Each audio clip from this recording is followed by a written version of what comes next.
Olá, espero que você esteja bem, a sua família, espero que Deus esteja guardando todos vocês. Eu quero compartilhar hoje uma palavra com você, como sempre, uma palavra de Deus, lá em Atos capítulo 3, a partir do versículo 1, diz o seguinte: Certo dia Pedro e João estavam subindo ao templo na hora da oração às 3 horas da tarde, ou a hora nona. Estava sendo levado para a porta do templo, chamada Formosa, um aleijado de nascença, que ali era colocado todos os dias para pedir esmolas aos que entravam no templo. Vendo que Pedro e João iam entrar no pátio do templo, pediu-lhes esmola. Pedro e João olharam bem para ele, e então Pedro disse: Olhe para nós. O homem olhou para eles com atenção, esperando receber deles alguma coisa. E disse Pedro: Não tenho prata nem ouro, mas o que eu tenho, isto eu lhe dou. Em nome de Jesus Cristo, o Nazareno, ande. Glória a Deus. Segurando-o pela mão direita, ajudou-o a levantar-se. Imediatamente, os pés e os tornozelos do homem ficaram firmes. E deu um salto, pôs-se de pé e começou a andar. Depois entrou com eles no pátio do templo, andando, saltando e louvando a Deus. Quando todo o povo o viu andando e louvando a Deus, reconheceu que era ele mesmo, o homem que costumava mendigar sentado à porta do templo chamada Formosa. Todos ficaram perplexos e muito admirados com o que tinha acontecido. Bom, os capítulos 3 e 4 de Atos, eles retratam a importância do nome do Senhor. Nós sabemos que o nome do Senhor, ele implica autoridade, poder, reputação, né? É como se, por exemplo, quando alguém dissesse assim: use o meu nome, pode usar o meu nome. O meu nome tem autoridade, o meu nome tem reputação, o meu nome tem poder. É um nome digno de ser usado. Se uma ordem, é dada em nome do presidente da República, de um ministro, aonde ela chegar, ela precisa ser obedecida. Agora, se uma ordem é dada em meu nome, não tem tanta autoridade, não tem tanto poder e eles não são obrigados a obedecer. Não tem respaldo oficial. Então, o nome de Jesus, ele tem autoridade, pois ele é o Filho de Deus. Lá em Mateus 28:18 ele diz: Foi-me dado toda a autoridade no céu e na terra.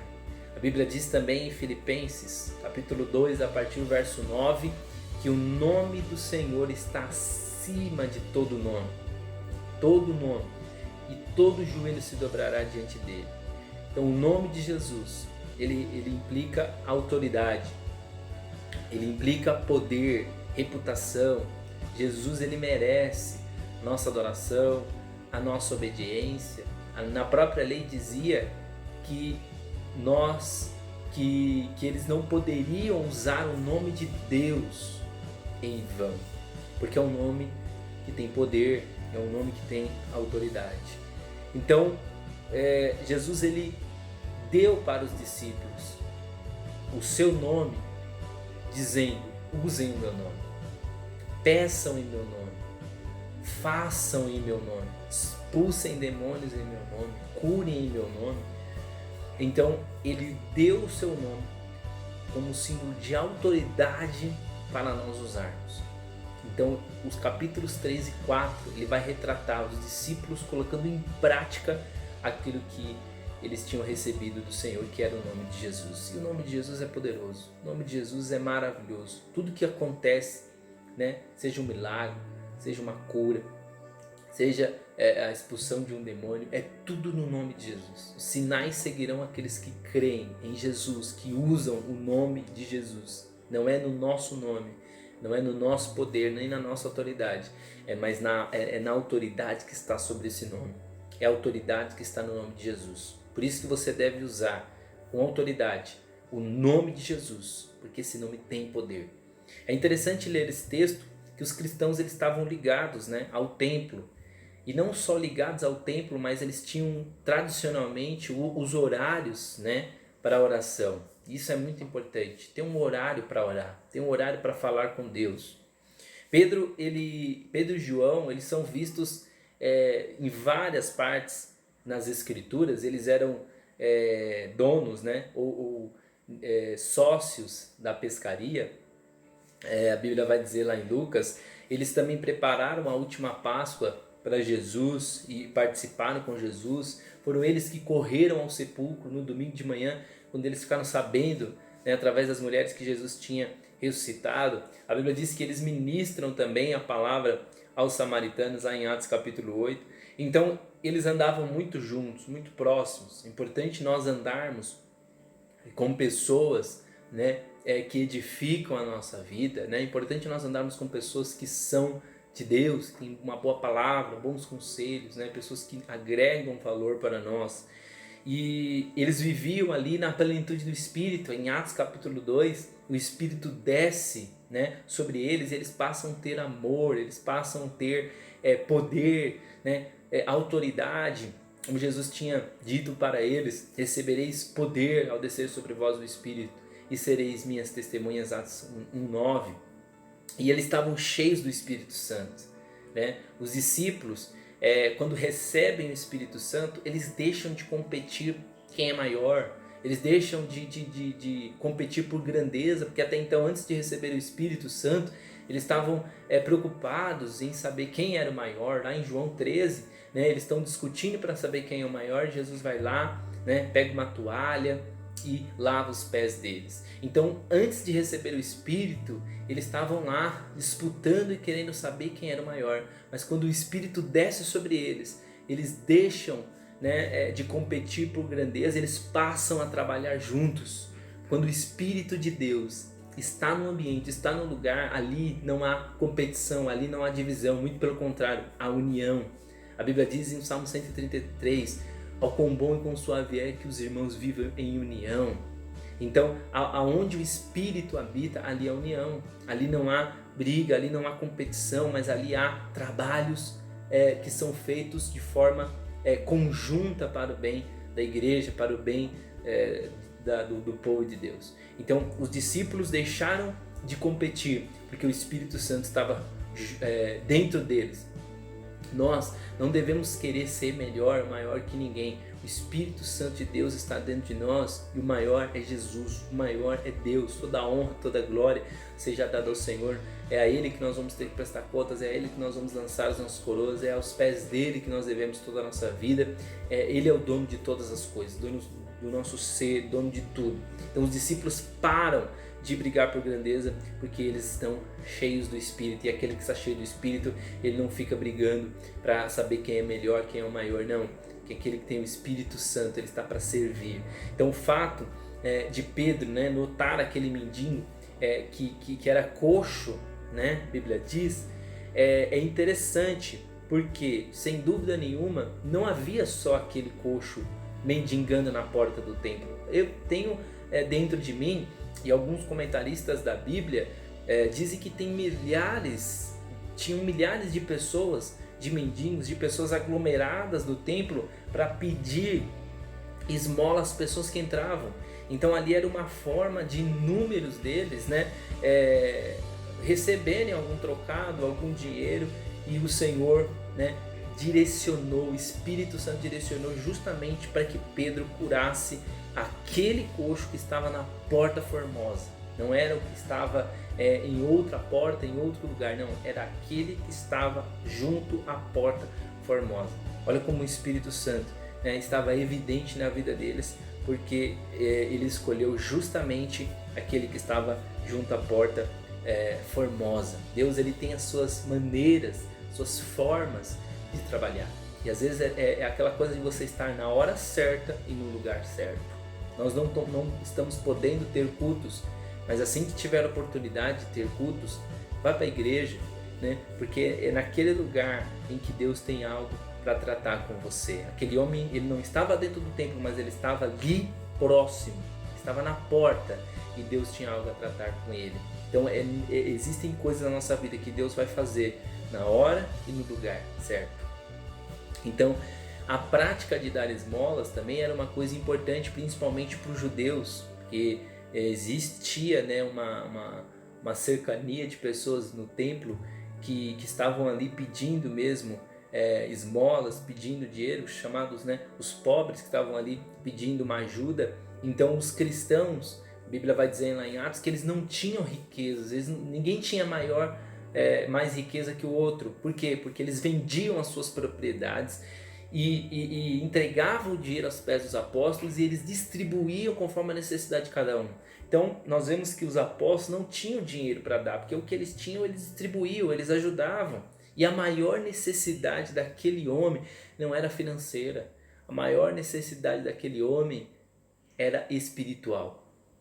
Então eu quero que você guarde uma coisa: a maior necessidade das pessoas hoje não é o auxílio emergencial, por mais que isso seja importante. A maior necessidade das pessoas hoje é de Deus. Elas precisam de Deus na vida. Elas precisam do Senhor. Sabe por quê? Porque a vida vai em primeiro lugar. É mais importante a vida do que aquilo que nós comemos, aquilo que nós bebemos. A própria Bíblia diz que nós nos preocupamos com o que haveremos de comer, de beber, mas a vida é mais importante. Quando nós encontramos verdadeiramente com Jesus, que é o caminho, a verdade e a vida, então as demais coisas, o que comer, o que beber e vestir, Ele vai nos acrescentar. Isso não pode ser prioridade. Só que aquele homem estava o quê? Precisando, lógico, do financeiro, mas na verdade a necessidade dele não era financeira. Ele precisava de uma cura para o seu corpo e de salvação para a sua alma. E o dinheiro, de forma alguma, traria nenhuma coisa e nem outra. O dinheiro não traz cura, o dinheiro não traz salvação. É como você pode tirar um exemplo, mesmo o vírus, né? Vírus do Covid. Não importa se a pessoa tem dinheiro, se ela não tem, se ela tem uma boa condição social, se ela tem um bom convênio médico, não importa, porque o dinheiro não compra a saúde, o dinheiro não compra a cura, né? De forma alguma nós podemos comprar isso com dinheiro, ou o ar para respirar. Nós não podemos comprar o ar para respirar, nós não podemos comprar saúde. Só Deus pode nos dar saúde. É por isso que eu digo que a maior necessidade daquele homem não era financeira, a maior necessidade era salvação da sua alma e a cura depois do seu corpo, porque as duas coisas vêm juntas. Quando Deus nos salva, Ele também nos cura. E mesmo quando nós não vemos fisicamente a cura, mas espiritualmente nós somos curados, porque os nossos pecados são perdoados. Então a maior necessidade das pessoas hoje é a necessidade da salvação, é a necessidade da vida eterna, é a cura para as suas almas. É isso que as pessoas precisam hoje, nos dias de hoje. E aí, pelo nome de Jesus, né, Pedro diz para aquele homem: eu não tenho ouro, não tenho prata, mas o que eu tenho, que eu recebi, o Espírito Santo, o amor, o nome de Jesus, eu te dou. Em nome de Jesus de Nazaré. Ele usa o nome poderoso, o nome que tem autoridade. E aquele homem então se levanta, se coloca de pé, começa a pular de alegria. Ele fica tão entusiasmado, tão contente, que ele parecia uma criança pulando, saltando de um lado para o outro, louvando e glorificando a Deus. Isso mostra a alegria da salvação, a alegria de uma pessoa que ela é salva verdadeiramente. Quando uma pessoa ela reconhece que ela é salva, ela pode ter certeza sim dos seus pecados, das suas fraquezas, das suas fragilidades, mas ela também tem alegria. Ela tem alegria porque ela encontrou Jesus. Ela tem alegria porque ela foi salva. Ela tem alegria porque ela foi curada. Então é fácil nós vermos neste homem a ilustração do processo de salvação na vida de uma pessoa. E o processo de salvação primeiro, aquele homem era coxo. Então todos nós nascemos sem andar da maneira que Deus queria, da maneira agradável a Deus. Todos nós éramos coxos espirituais, porque nós não andávamos na maneira agradável a Deus. A Bíblia diz que Adão, nosso antepassado, caiu e passou a desobediência dele adiante dos demais descendentes. Lá em Romanos capítulo 5, versos 16 e 17 diz assim: Não se pode comparar a dádiva de Deus com a consequência do pecado de um só homem. Por um pecado veio o julgamento que trouxe condenação, mas a dádiva decorreu de muitas transgressões e trouxe justificação.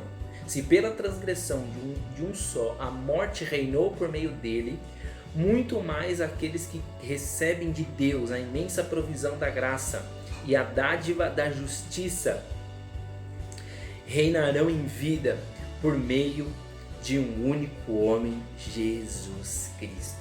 Olha aí, então, Adão, nosso antepassado, caiu, trouxe o pecado, mas a Bíblia diz que Jesus trouxe a justificação. É por isso que aquilo que Jesus quer fazer não é remendar a nossa vida, não é remendar algo velho, não, Ele quer totalmente transformar a nossa vida novamente.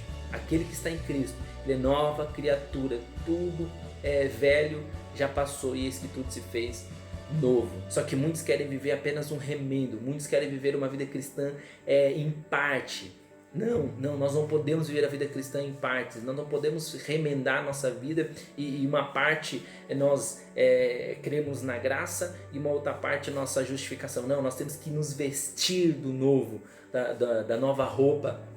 Nós temos que nos vestir completamente. Jesus ele deixou bem claro, não se põe o remendo de uma roupa nova uma roupa velha, porque a nossa roupa velha é a nossa roupa da justificação, é a nossa roupa das obras, das nossas boas obras. Nós temos que aceitar pela graça a salvação que nos é entregue por completo. Deus não quer mudar a sua vida parcialmente, Ele quer mudar toda a sua vida. Não adianta você querer viver só em partes, com Deus em partes. Não tem como. Nós temos que ter uma nova vida completa em Jesus. Então, aquele homem era coxo. Todos nós estávamos espiritualmente coxos até que Jesus nos encontrou, até que Jesus nos salvou. Segundo lugar, aquele homem era pobre. Ele estava ali pedindo esmola. Como pecadores, né, nós estamos falidos diante de Deus. Nós não temos condições diante de Deus, nós somos incapazes de pagar a dívida tremenda, uma dívida grandiosa que nós temos com Ele. Nós não temos condições. Jesus ele até conta lá em Lucas capítulo 7, a partir do versículo 36, né, a Bíblia vai dizer o seguinte: convidado por um dos fariseus para jantar, Jesus foi à casa dele e reclinou-se à mesa.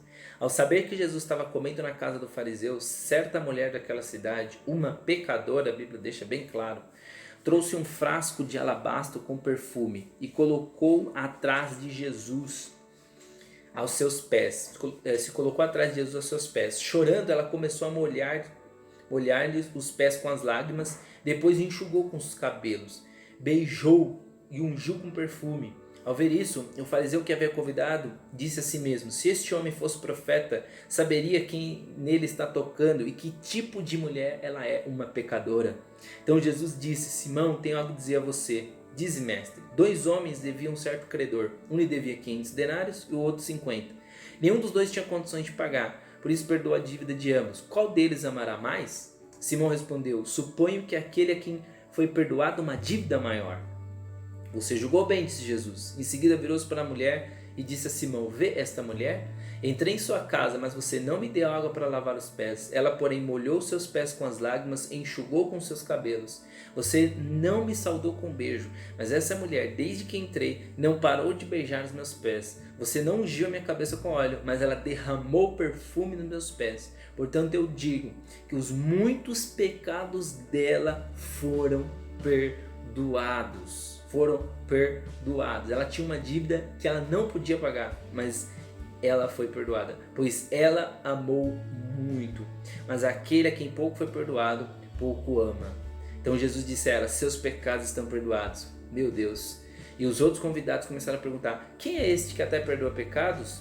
E Jesus disse à mulher: sua fé a salvou, vá em paz. Olha que coisa interessante.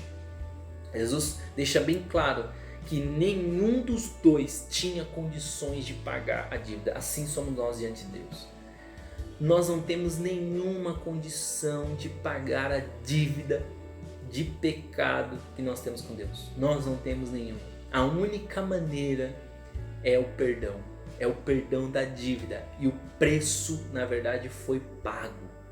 Jesus pagou o preço da nossa dívida. Ele quitou a nossa dívida. Ele pagou a nossa dívida. Não foi parcelado. Ele quitou à vista a nossa dívida quando ele é crucificado lá naquela cruz. Ressuscita ao terceiro dia. Está vivo pelos séculos dos séculos.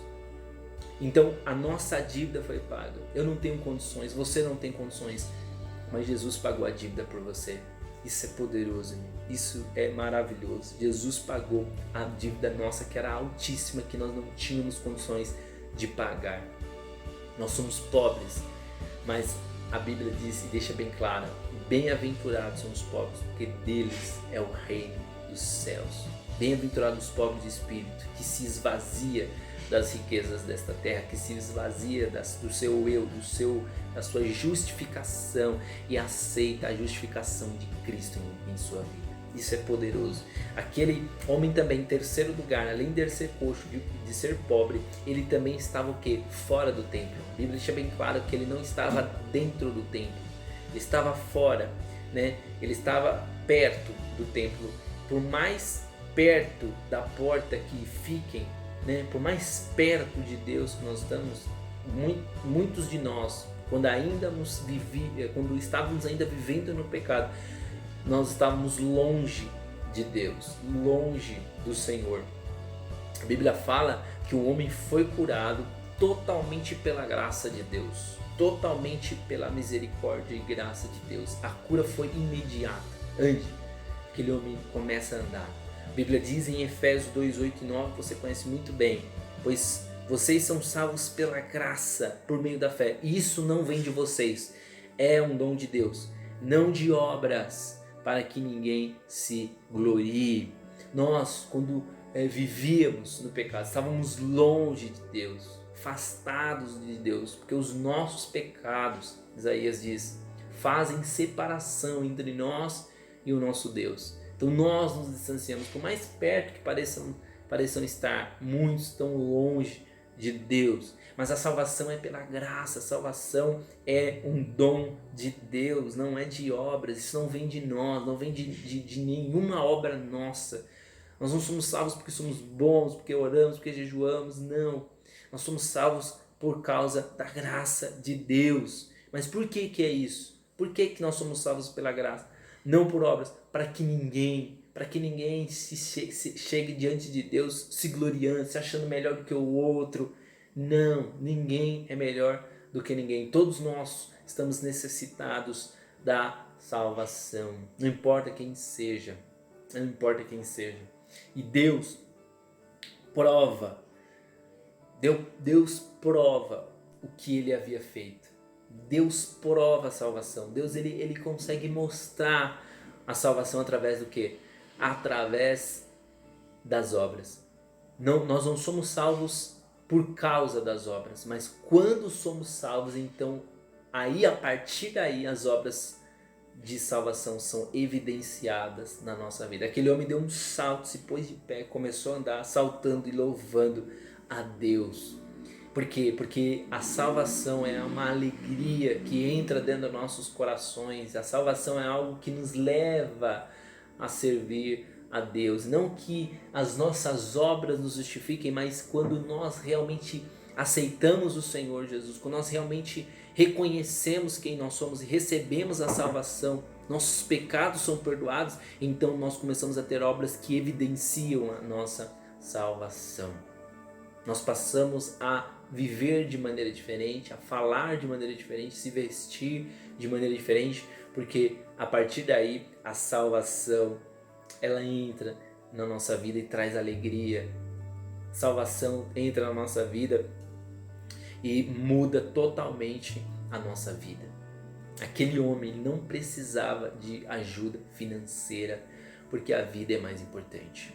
É como, por exemplo, você que anda na rua de carro, no ônibus, você já deve ter se deparado com alguma ambulância que ela vem em alta velocidade com a sirene ligada, às vezes ela passa sinal vermelho, ela anda na contramão, né? Ela vai cortando todo mundo, mas por que as pessoas permitem? Por que ela passa no sinal vermelho e não toma multa?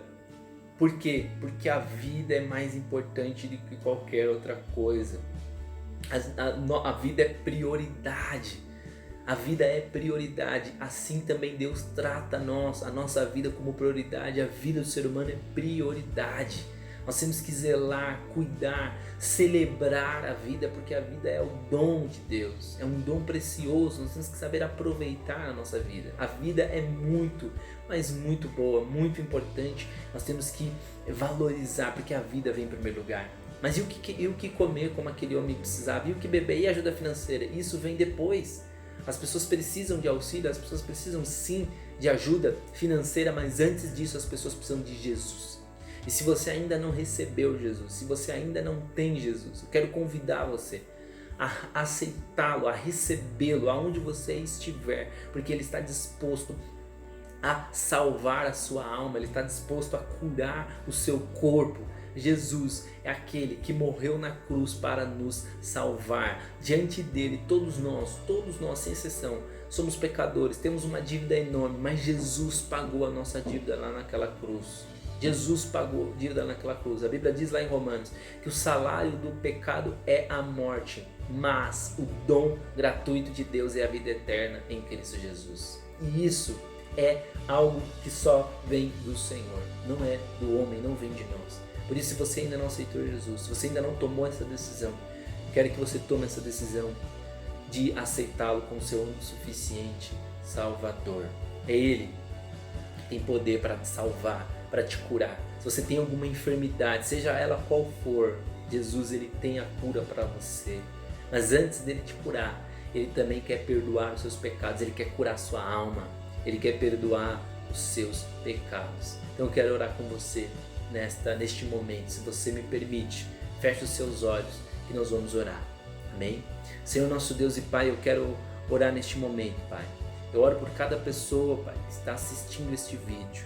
Ó Deus, não sei o que ela está passando, eu não sei, meu Pai, se ela está vivendo um momento de enfermidade, um momento de perca, de dor, não sei se ela está passando um momento financeiro apertado, um momento difícil, ó Deus, mas a nossa maior necessidade, Pai, não é financeira, a nossa maior necessidade, Pai, é espiritual, a nossa maior necessidade é do perdão do Senhor, a nossa maior necessidade é da salvação, é receber a cura para a nossa alma, é receber a cura, Pai, é receber o perdão dos nossos pecados. Ó Deus, por isso eu oro por esta pessoa que está confessando diante de Ti os seus pecados, Pai. Restaura a vida desta pessoa que talvez está afastada dos Teus caminhos, está longe do Senhor, ó Pai, mas que neste momento de pandemia, Pai, essa pessoa resolve voltar para a Tua presença, ela resolve se conectar novamente com o Senhor, ela resolve, meu Pai, tomar uma decisão de, assim que as igrejas abrirem, ela vai tomar essa decisão de voltar à igreja, de voltar a cultuar, de voltar a celebrar, ó Pai, com os irmãos. Eu oro por cada pessoa, Pai, creio que é um tempo de restauração, um tempo de salvação, porque mais importante do que qualquer coisa é a nossa vida, Pai, que vem em primeiro lugar. Por isso, meu Deus, eu oro por cada pessoa. Ó Deus, eu não tenho ouro, assim como Pedro, Pai, eu não tenho dinheiro, não tenho como, ó Pai, ajudar essas pessoas financeiramente, mas o que eu tenho, Pai, o amor, o que eu tenho é o Espírito Santo, o que eu tenho, Pai, é a graça do Senhor. Ó Pai, isso eu posso oferecer para as pessoas, oferecer para as pessoas a palavra, a palavra gratuita, a palavra do Senhor que traz vida, que traz restauração. Aquilo que nós recebemos de graça também devemos dar de graça. Ó Pai, eu oro por cada pessoa para que haja, ó Deus, uma restauração, para que haja uma completa mudança da mente, Pai. Eu oro em nome de Jesus para que o Espírito transforme a mente dessa pessoa, que ela seja justificada pelo Senhor. Ó Deus, que ela tire as obras dela de justificação, que ela tire as obras dela, Pai, e coloque sobre ela, ó Pai, uma roupa nova, uma roupa da justificação do Senhor. Em nome do Senhor eu oro para esta pessoa, porque eu creio que o Senhor não veio para remendar, ó Deus, a roupa velha. O Senhor veio para trazer uma roupa nova, Pai. Eu creio que o Senhor não veio, meu Pai, derramar o vinho novo em odres velhos. O Senhor veio trazer, meu Pai, um odre novo para que esse vinho novo possa ser derramado. Uma justificação completa, porque a salvação é pela graça. E nós agradecemos ao Senhor em nome de Jesus. Amém.